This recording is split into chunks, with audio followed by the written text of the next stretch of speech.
ಕಾರ್ಯಕ್ರಮಕ್ಕೆ ನಾನು ಶುಭಾಶಯವನ್ನ ಸಲ್ಲಿಸ್ತಾ ಇದ್ದೇನೆ. ನಿಜಕ್ಕೂ ತುಂಬಾ ಖುಷಿ ಆಗ್ತಾ ಇದೆ. ಒಂದು ಸಂಘ ಅಂತ ಹೇಳುವಾಗ, ಒಂದು ಸಂಘ ಕಟ್ಟೋದಂದ್ರೆ ಅದು ಸುಲಭದ ಮಾತಲ್ಲ.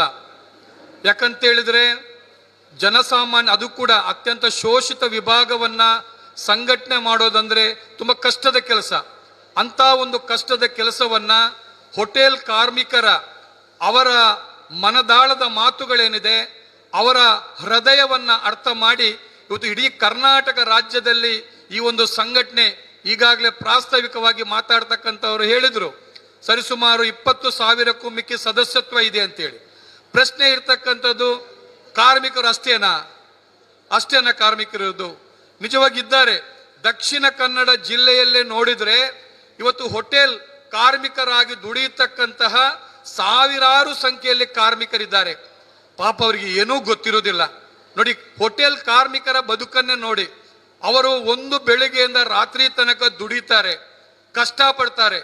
ತನ್ನ ಮೈಯಲ್ಲಿ ಹರಿತಕ್ಕಂಥ ರಕ್ತವನ್ನ ಬೆವರಾಗಿ ಸುರಿಸಿ ಈ ಸಮಾಜಕ್ಕೆ ಭಾರಿ ದೊಡ್ಡ ರೀತಿಯಾದಂಥ ಕೊಡುಗೆಗಳನ್ನು ಕೊಡ್ತಾರೆ. ಹೌದು, ಅವರು ಹೊಟ್ಟೆಪಾಡಿಗಾಗಿ ದುಡಿತಾರೆ, ಹೌದು. ಆದರೆ ಅದು ಒಂದು ರೀತಿ ಸೇವಾ ಒಂದು ವಲಯ. ಅದು ಹೋಟೆಲ್ನಲ್ಲಿ ಕಾರ್ಮಿಕರಾಗಿ ದುಡಿದು ಗ್ರಾಹಕರ ಅವರ ಪ್ರಶ್ನೆಗಳಿಗೆ ಅವರು ಸ್ಪಂದನ ಮಾಡೋ ಮುಖಾಂತರ ಅದೆಷ್ಟೋ ಸಮಯವನ್ನ ಈ ಸಮಾಜದಲ್ಲಿ ಅವರು ದುಡಿಮೆಗಾಗಿ ಅವರು ವ್ಯಯ ಮಾಡ್ತಾರೆ. ಆದರೆ ನೀವು ನೋಡಿ, ಚಿಕ್ಕ ಪ್ರಾಯದಿಂದ ಹೋಟೆಲ್ ಕೆಲಸಕ್ಕೆ ಸೇರಿದವರು ಎಷ್ಟು 60, 70, 80 ವರ್ಷ ತನಕ ದುಡಿತಾನೇ ಇರ್ತಾರೆ. ಅವರು ಹಿಂತಿರುಗಿ ನೋಡಿದಾಗ ಮಾಡಿದ್ದಾದ್ರು ಏನವರು ಏನು ಮಾಡಿದ್ದಾರೆ ಅಂದ್ರೆ, ಇವತ್ತು ಕೇವಲ ಹೋಟೆಲ್ ಕಾರ್ಮಿಕರಲ್ಲ, ಇವತ್ತು ನಮ್ಮ ಸಮಾಜದ ಒಳಗಡೆ ದುಡಿಯತಕ್ಕಂಥ ವಿಭಾಗ, ಕಾರ್ಮಿಕ ವಿಭಾಗ ಇದೆಯಲ್ಲ, ಇದು ನಮ್ಮ ಸಮಾಜದ ನಿಜವಾದ ಒಂದು ಚಾಲಕ ಶಕ್ತಿ. ಕಾರ್ಮಿಕರು ದುಡಿದ್ರೇನೆ ನಮ್ಮ ಸಮಾಜದ ಆರ್ಥಿಕ ಚಕ್ರ ತಿರುಗೋದು. ಇದು ನಾವು ಅರ್ಥ ಮಾಡ್ಬೇಕು. ಕಾರ್ಮಿಕರು ದುಡಿದೇ ಇದ್ರೆ, ಅವ್ರ ಕೆಲಸ ಮಾಡದೇ ಇದ್ರೆ ನಮ್ಮ ಸಮಾಜದ ಆರ್ಥಿಕ ಚಕ್ರ ತಿರುಗೋಲ್ಲ. ಆದ್ರಿಂದ ಕಾರ್ಮಿಕ ವರ್ಗದ ಭಾರಿ ದೊಡ್ಡ ಪಾತ್ರ ಇದೆ. ಅದರಲ್ಲೂ ಕೂಡ ನಮ್ಮ ಹೋಟೆಲ್ ಕಾರ್ಮಿಕರು ಇವತ್ತು ರಾಜ್ಯದಲ್ಲಿ, ದೇಶದಲ್ಲಿ ಲಕ್ಷಾಂತರ ಸಂಖ್ಯೆಯಲ್ಲಿ ಕಾರ್ಮಿಕರಿದ್ದಾರೆ. ಕಾರ್ಮಿಕರು ಅಂತ ಹೇಳುವಾಗ ಅವರ ಬದುಕು, ಒಬ್ಬ ಕಾರ್ಮಿಕ ಹೋಟೆಲ್ನಲ್ಲಿ ದುಡಿತಾನಂತಾದ್ರೆ ಆ ದುಡಿಮೆಯ ಹಿಂದೆ ಕನಿಷ್ಠ ಪಕ್ಷ ಅಂದ್ರೆ 4 ಜನರ ಬದುಕಿರ್ತದೆ. ಗಂಡ, ಹೆಂಡತಿ, ಮಕ್ಕಳು ಅಂತ ಹೇಳಿ 4 ಜನರ ಬದುಕಿರ್ತದೆ ಅದರ ಹಿಂದೆ. ಹಾಗಿರುವಾಗ ಒಬ್ಬ ಕಾರ್ಮಿಕನ ದುಡಿಮೆ, ಅವನು ಕೇವಲ ಕಾರ್ಮಿಕ ತನಗಾಗಿ ದುಡಿಯೋದಲ್ಲ, ಕುಟುಂಬಕ್ಕಾಗಿ ದುಡಿತಾನೆ, ಸಮಾಜಕ್ಕಾಗಿ ದುಡಿತಾನೆ. ಇವೆಲ್ಲವನ್ನು ಕೂಡ ನಾವು ದುಡಿಮೆಗಾರರು ಬಾರ ಅಚ್ಚುಕಟ್ಟಾಗಿ ನಾವು ಅರ್ಥ ಮಾಡ್ಲಿಕ್ಕೆ ನಮಗೆ ಸಾಧ್ಯತೆ ಆಗ್ಬೇಕು. ಆ ರೀತಿ ಇರುವಾಗ ನಾವು ದುಡಿತೀವಿ, ಈ ಸಮಾಜಕ್ಕೆ ಕೊಡುಗೆ ಕೊಡ್ತೀವಿ. ಆದ್ರಿಂದ ನಮಗೆ ವಾಪಸ್ ಏನ್ ಬರುತ್ತೆ? ವಾಪಸ್ ಏನಿಲ್ಲ. ಅಂತ ಸಂದರ್ಭದ ಒಳಗಡೆ ನಮ್ಮ ಸರ್ಕಾರ ಇದೆ, 2 ಸರ್ಕಾರ. ಈಗ ಒಂದು ಸರ್ಕಾರದವ್ರು ಇದ್ದಾರೆ, ಇನ್ನೊಂದು ಸರ್ಕಾರ ಈಗ ಬರ್ತಾರೆ. ನಾವ್ ಹೇಳೋದು 2 ಸರ್ಕಾರ ನಮ್ಮ ಸರ್ಕಾರ ಇದು. ಯಾಕೆ ನಮ್ಮ ಸರ್ಕಾರ ಅಂದ್ರೆ, ಸರ್ಕಾರ ಇರುವುದು ನಮ್ಗೆ ತಂದೆ ತಾಯಿ ಇದ್ದಾಗೆ. ನಾವು ಮಕ್ಕಳು, ಕಾರ್ಮಿಕರು, ರೈತರು, ಬೇರೆ ಬೇರೆ ಜನ, ನಾವು ಮಕ್ಕಳು. ಆಗ ತಂದೆ ತಾಯಿ ಹತ್ರ ನಾವು ಕೇಳಬೇಕಾದ್ರೆ ಒಮ್ಮೆ ಕೇಳಿದ್ರೆ ಅರ್ಥ ಆಗೋದಿಲ್ಲ. ನೀವು ಸಣ್ಣ ಮಕ್ಕಳನ್ನ ನೋಡ್ತಿರಲ್ಲ, ತಾಯಿಯನ್ಗೆ ಎಷ್ಟು ತೊಂದರೆ ಕೊಡ್ತವೆ. ಮಗು ಏನಾದ್ರು ಬೇಕು ಅಂತ ಹಠ ಹಿಡಿಯುತ್ತೆ, ಆಗ ತಂದೆ ತಾಯಿ ಕೊಟ್ಟೇ ಕೊಡ್ತಾರೆ. ಹಾಗೇನೆ ಸರ್ಕಾರನು ಕೊಡೋದು ನಮ್ದು. ಹಾಗೆ ನಾವು ಹೋಟೆಲ್ ಕಾರ್ಮಿಕರ ಪ್ರಶ್ನೆ ಸರ್ಕಾರದ ಮುಂದೆ ಪ್ರಮುಖ. ಯಾಕಂದ್ರೆ ತುಂಬಾ ಜನ ಇರ್ತಾರೆ, ಪ್ರತಿ ವಿಭಾಗದ ಕಾರ್ಮಿಕರು ಸರ್ಕಾರ ಜೊತೆ ಅವರವರ ಬೇಡಿಕೆಗಳನ್ನು ಇಡ್ತಾರೆ. ಹಾಗೆ ನಾವು ಕೂಡ ಬೇಡಿಕೆಗಳನ್ನ ಇಟ್ಟಾಗ ಹೇಗೆ ಇಡೋದು? ನಾವು ಒಬ್ಬರಿಬ್ಬರು ಮಾತಾಡಿದ್ರೆ ಆಗಲ್ಲ, ಸರ್ಕಾರ ನಮ್ಮನ್ನು ನೋಡುತ್ತೆ. ಹಾಗೆ ನಾವು ನಿಜವಾದ ಒಂದು ಜನಶಕ್ತಿ ನಾವು ತೋರಿಸ್ಲಿಕ್ಕೆ ಆಗ ಸರ್ಕಾರ ನಮ್ಮ ಪರವಾಗಿ ಖಂಡಿತ ಇರುತ್ತೆ. ನಿಮಗೆ ಒಳ್ಳೆ ಉದಾಹರಣೆ, ಮೊನ್ನೆ ನಡೆದಿರ್ತಕ್ಕಂಥ ದೇವನಹಳ್ಳಿಯ ರೈತರ ಹೋರಾಟ. ರೈತರು ನೋಡಿ, ರೈತರು ಆ ಅನ್ನದಾತರು ಎಷ್ಟು 1 ದಿವಸ 2 ದಿವಸ ಅಲ್ಲ, 1178 ದಿವಸ ರೈತರು ಹೋರಾಟ ಮಾಡಿದ್ರು. ಅವ್ರಿಗಾಗಿ ಅಲ್ಲ, ಸಮಾಜಕ್ಕಾಗಿ. ನೋಡಿ, ಸರ್ಕಾರಕ್ಕೆ ಗೊತ್ತಾಯ್ತು, ನೋಡಿ ಸರ್ಕಾರ ಸ್ಪಂದನ ಮಾಡಿತು. ಅಂದ್ರೆ ಆ ರೀತಿಯಾದಂತ ಹೋರಾಟವನ್ನ ನಾವು ಹೋಟೆಲ್ ಕಾರ್ಮಿಕರು ಕೂಡ ಮಾಡ್ಲಿಕ್ಕೆ ಸಾಧ್ಯತೆ ಇದೆ. ನಮ್ಮ ಸಂಗಾತಿ, ನಮ್ಮ ಅಧ್ಯಕ್ಷರಿಗೆ ಮಾತಾಡೋದು, ಬೆಂಗಳೂರಿನಲ್ಲಿ ಒಂದಷ್ಟು ಹೋಟೆಲ್ ಕಾರ್ಮಿಕರ ಸಂಘಟನೆ ಬೇರೆ ಬೇರೆ ರೀತಿಯವರು ಒಟ್ಟಾಗಿ ಒಂದು ಕೂಟ ಮಾಡಿದ್ದಾರೆ. ಯಾಕಂದ್ರೆ ಇವತ್ತು ನಮ್ಗೆ ಒಂಟಿಯಾಗಿ ಏನ್ ಮಾಡ್ಲಿಕ್ಕೆ ಆಗಲ್ಲ, ಒಬ್ಬರಿಂದ ಏನ್ ಮಾಡ್ಲಿಕ್ಕೆ ಆಗಲ್ಲ.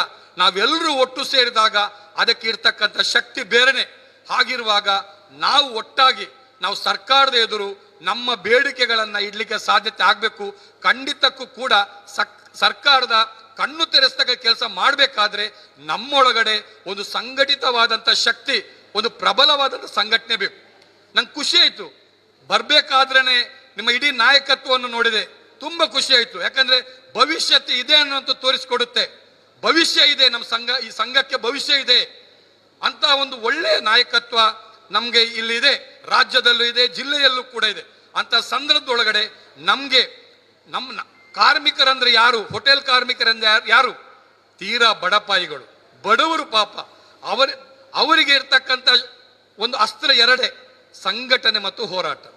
ನಾವು ಸಂಘಟಿತರಾಗಿ ನಾವೆಲ್ಲರೂ ಒಂದೇ ತಾಯಿಯ ಮಕ್ಕಳು, ನಾವೆಲ್ಲರೂ ಅಣ್ಣ ತಮ್ಮಂದಿರು, ಅಕ್ಕ ತಂಗಿಯರು ಅಂತಕ್ಕಂಥದ್ದು ಭಾವನೆ ಬಂದಾಗ, ನಮ್ಮಲ್ಲಿ ಒಂದು ಬಲಿಷ್ಠ ಸಂಘಟನೆ ಮೂಡಿ ಬಂದಾಗ ಖಂಡಿತಕ್ಕೂ ಕೂಡ ನಮ್ಮ ಬೇಡಿಕೆಗಳನ್ನು ಕೂಡ ಈಡೇರಿಸುವ ಸಾಧ್ಯತೆ ಆಗುತ್ತೆ. ನಮ್ಮಂತ ಸಂಘಟನೆ, ನಮ್ದೊಂದು ಕೇಂದ್ರ ಕಾರ್ಮಿಕ ಸಂಘಟನೆ, ನಾವಂತೂ ನಿಮ್ ಜೊತೆ ಸದಾ ಇದ್ದೀವಿ ಅಂತ ಹೇಳುವಾಗ ಕೇವಲ ಬಾಯಿ ಮಾತಿನಲ್ಲ. ನಾವು ಈ ಜಿಲ್ಲೆಯಲ್ಲಿ ಒಂದಷ್ಟು ಹೋರಾಟಗಳನ್ನು ಮಾಡಿದಾಗ, ನಮ್ಮ ಸ್ನೇಹಿತರು ಚಂದ್ರಶೇಖರ್ ನಮ್ಮನ್ನೆಲ್ಲ ನೋಡ್ತಾ ಇರ್ತಾರೆ, ನಾವು ಹೋರಾಟ ಮಾಡಿದಾಗ ನೀವು ನಮ್ಮ ಜೊತೆ ಇದ್ದೀರಾ ಇಲ್ವೋ ಬೇರೆ ನಿಮ್ಮ ಪರವಾಗಿ ನಾವು ಮಾತಾಡ್ತೀವಿ. ನಾವು ಪ್ರತಿ ಸಂದರ್ಭ ಮಾತಾಡ್ತೀವಿ. ಯಾಕಂದ್ರೆ ಹೋಟೆಲ್ ಕಾರ್ಮಿಕರು ಅಸಂಘಟಿತ ಕ್ಷೇತ್ರದ ಕಾರ್ಮಿಕರು, ಸಂಘಟಿತ ವಲಯ ಅಲ್ಲ, ಇದು ಅಸಂಘಟಿತ ವಲಯ. ಅಂತ ಸಂದರ್ಭದ ಒಳಗಡೆ ಇವು ನಮ್ಮ ಅಧಿಕಾರಿಗಳು ಇಲ್ಲಿದ್ದಾರೆ. ನಮಗೆ ಒಂದು ಒಳ್ಳೆಯ ರೀತಿ ಅಂಬೇಡ್ಕರ್ ಕಾರ್ಮಿಕ ಸಹಾಯಸ್ತ ಯೋಜನೆ ಅಡಿಯಲ್ಲಿ ನಮ್ಗೊಂದು ಲೇಬರ್ ಕಾರ್ಡ್ ಕೊಡ್ತಕ್ಕಂಥ ಒಂದು ಕಾರ್ಯಕ್ರಮ ಇಲ್ಲಿದೆ. ಅದ್ರ ಜೊತೆಗೆ ನಮ್ಗೆ ಒಂದು ಸಾಮಾಜಿಕ ಭದ್ರತೆ ಬೇಕು. ನಮ್ಗೆ ಕಾರ್ಮಿಕರಿಗೂ ಕೂಡ ಸಾಮಾಜಿಕ ಭದ್ರತೆ ಬೇಕು. ನಾವು ಹೋಟೆಲ್ ಕಾರ್ಮಿಕರು, ಹೌದು ತಾನೆ? ಈ ಹೋಟೆಲ್ ಕಾರ್ಮಿಕರಲ್ಲಿ ಎರಡೂ ಇದೆ. ಒಂದು ತೀರಾ ವಿದ್ಯಾಭ್ಯಾಸ ಇಲ್ಲದೆ ಇರ್ತಕ್ಕಂಥವ್ರು, ತೀರಾ ಕಡಿಮೆ ವಿದ್ಯಾಭ್ಯಾಸ ಇರ್ತಕ್ಕಂಥ ನಾವು ಹೋಟೆಲ್ ಕಾರ್ಮಿಕ ದುಡಿತಾ ಇದ್ದೆವು. ಆದ್ರೆ ಇವಾಗ ಹೋಟೆಲ್ ಮ್ಯಾನೇಜ್ಮೆಂಟ್ ಅಂತ ಕೋರ್ಸೇ ಬಂದಿದೆ.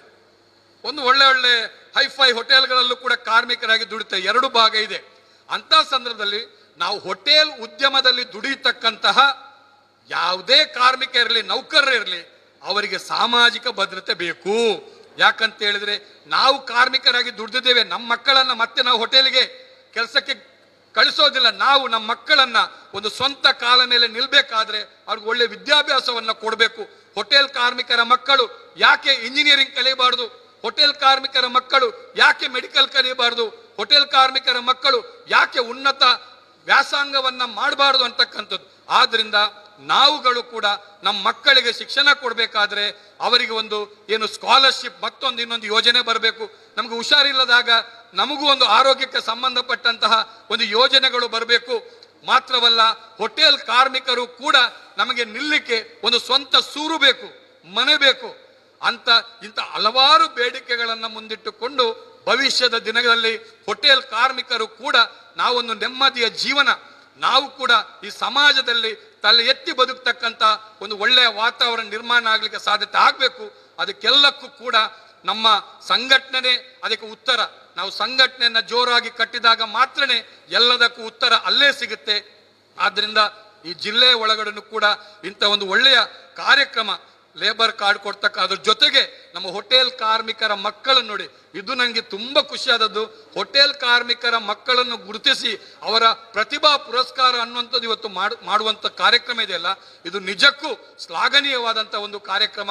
ಮುಂಬರುವ ದಿನಗಳಲ್ಲಿ ಇನ್ನಷ್ಟು ಈ ಒಂದು ಹೋಟೆಲ್ ಕಾರ್ಮಿಕರ ಸಂಘದ ಮೂಲಕ ಇನ್ನಷ್ಟು ಸಮಾಜಮುಖಿ ಚಟುವಟಿಕೆಗಳು, ಸಮಾಜಕ್ಕೆ ಪೂರಕವಾಗಿರ್ತಕ್ಕಂಥ ಹೋಟೆಲ್ ಕಾರ್ಮಿಕರ ಬದುಕನ್ನ ಉತ್ತಮಪಡಿಸ್ತಕ್ಕಂಥ ಅನೇಕ ಕೆಲಸ ಕಾರ್ಯಗಳು ಈ ದಕ್ಷಿಣ ಕನ್ನಡ ಜಿಲ್ಲೆಯಲ್ಲಿ ನಡೆಯಲಿ. ಅದಕ್ಕೆ ಎಲ್ಲಾ ರೀತಿಯಾದಂತಹ ಸಹಾಯ ಸಹಕಾರವನ್ನ ಈ ಜಿಲ್ಲೆಯ ಕಾರ್ಮಿಕ ವರ್ಗ, ಇನ್ನಿತರ ವಿಭಾಗದ ಕಾರ್ಮಿಕ ವರ್ಗನೂ ಕೂಡ ನಿಮ್ ಜೊತೆ ಸದಾ ಬೆಂಗಾವಲಾಗಿ ನಾವು ನಿಲ್ತೀವಿ ಅಂತಕ್ಕಂಥ ಅಂತಿಮವಾಗಿ ನಮ್ಗೆ ನಮ್ಮ ಬದುಕು ಮುಖ್ಯ ಅಷ್ಟೇ. ನಮ್ಮ ಬದುಕು ಮುಖ್ಯ. ಆ ಬದುಕಿಗಾಗಿ ನಾವೆಲ್ಲರೂ 10 ತಾಯಿಯ ಮಕ್ಕಳಿಲ್ಲಿದ್ದೀವಿ.